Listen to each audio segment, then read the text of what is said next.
Hey everyone, it's Ben Hardy here, and in today's going to be comparing the all-new RAV4 hybrid to the CR-V hybrid. Before we get into this video, though, I want to give a huge shout out and thank you to the Large Miller Toyota here in Murray for giving me some time with this RAV4 hybrid. I'm going to include a link to their website in the description down below so you can check out what they have currently. If you have any questions, you need any help, just ask for Mitch. And then on a side note, if you want to save time and money the next time you purchase a car, link to my car buying guide in the description down below. Let's get into it.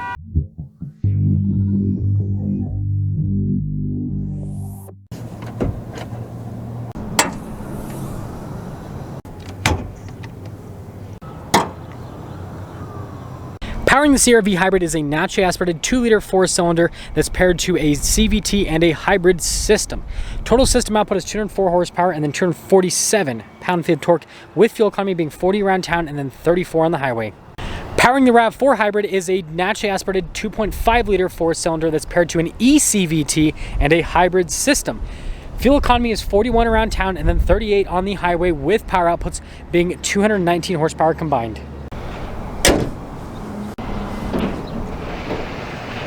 Now, before we move forward with this review, I do want to mention, if you want to see more videos just like this, then I recommend you subscribe because I post content every single day. Now, another quick disclaimer. This is going to be mostly a hybrid powertrain comparison. It's not going to be a vehicle-to-vehicle comparison as much. If you want to see more CR-V versus RAV4 comparisons, just look them up. I've done several other videos with these vehicles compared against each other.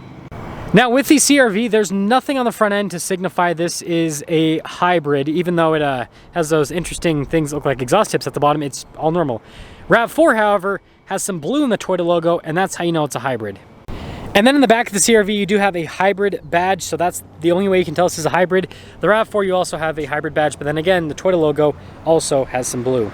Now, inside of the CR-V, I want to quickly show some things that you use to kind of interface with the hybrid system. So first off, you can see in the gauge cluster here, it lets you know how much power you're using or if you're charging with the hybrid system. And then we've got a drive mode select as well. So we've got a sport mode, which is obviously going to be more aggressive, less fuel economy. You've got an econ mode, which is going to obviously help out with fuel economy. And then the CR-V hybrid does also have this little power flow chart in the infotainment system that shows you exactly what is happening with the hybrid system at any given time.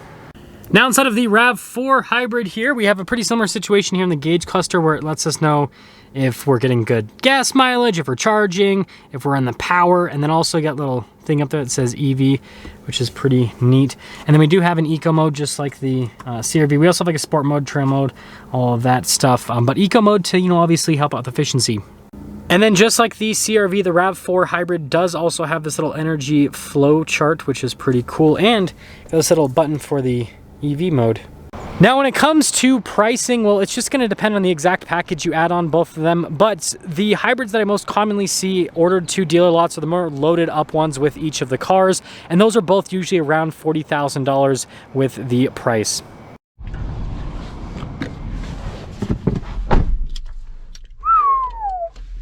This one's got a flip out key. Okay, so setting off in the RAV4 hybrid, and it's actually in EV mode, funny enough. Now, the reason why I didn't want to do car-to-car comparison is because this is more of like a entry-level RAV4, whereas that's more loaded up CR-V, so that part of it's not fair. But, powertrain to powertrain, right, they're still going to be competitive. I'm just pulling up the energy flow chart for you guys so that those of you that are watching can see exactly what is happening with this little drive.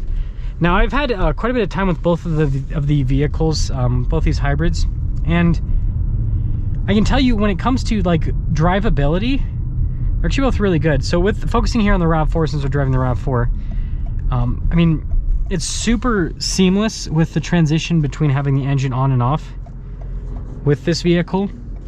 And we'll actually pop it into sport mode here, the acceleration. But yeah, it's very seamless with the overall powertrain integration. And on top of it being seamless, it seems like it's, at least at low speeds, everything's pretty quiet with the system.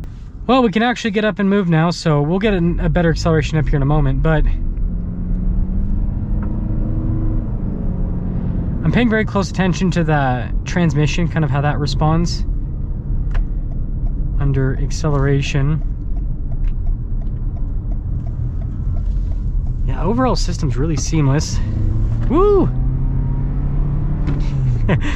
It's quick, that's for sure. It's got some good overall power. I know this isn't like the best drive ever, but again, I've had quite a bit of time with both of the vehicles, and so this is kind of more for like demonstration's sake. So here's the deal with the RAV4 hybrid. I feel like the overall integration is really solid. Yeah, and it goes into EV mode pretty quickly and quite often. So it seems like it does a good job of charging up the battery enough to where it can run off of just electrons. Yeah, as soon as you get into the pedal though, it's pretty quick with turning that engine back on. And you guys have probably been able to see the energy flow chart throughout, so it's pretty cool to see everything that's happening. The big thing that I feel like is a big draw to the Toyota, in my opinion, is the fact that Toyota's been building hybrids for such a long time, and the use of an eCVT. I think that is a big part. Yeah, it's so cool to see everything that's happening. It's pretty quick to respond. Like, as soon as I put my foot on the brake, it was pretty close. It does the backup sound too, which is always interesting. Toyota's cameras, man.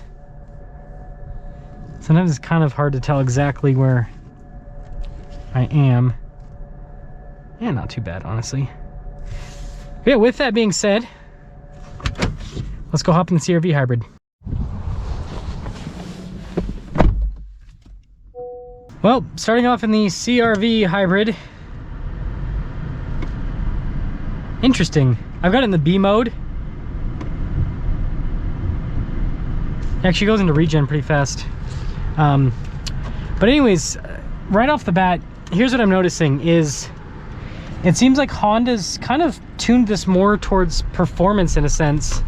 The Toyota seems like it's tuned towards like turning off the engine as quick as it can.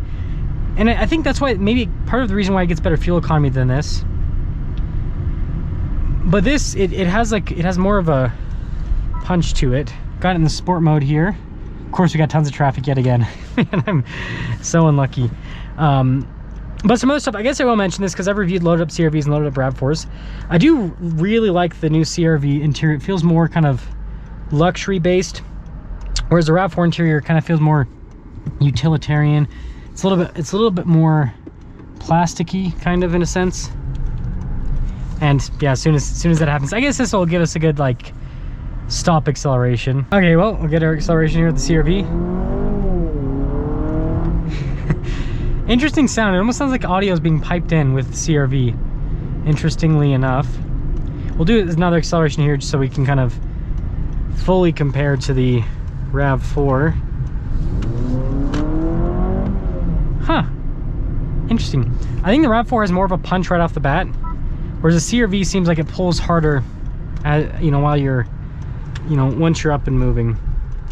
So, to sum things up with our hybrid comparison, CR-V versus RAV4 hybrid. I know this is a big one that a lot of people are interested in.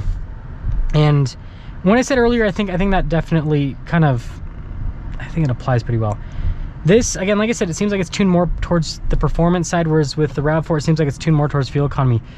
This, again, it doesn't have as much punch right off the bat, but it's got, once you're up and moving, it's, like I said, it feels a little bit peppier. And then with the RAV4, it seems like it's a little bit more punch right off the bat. This, it does go into EV mode, but it doesn't seem like it's, as often. And I'm just double checking. I'm pretty sure there's not a button to pop into EV mode like the RAV4. Yeah. So, let me know which one you like better. I think a lot of people, I'm going to get, comments all over, but I'm sure a lot of the Toyota people are going to chime in and talk about how eCVTs are far superior to,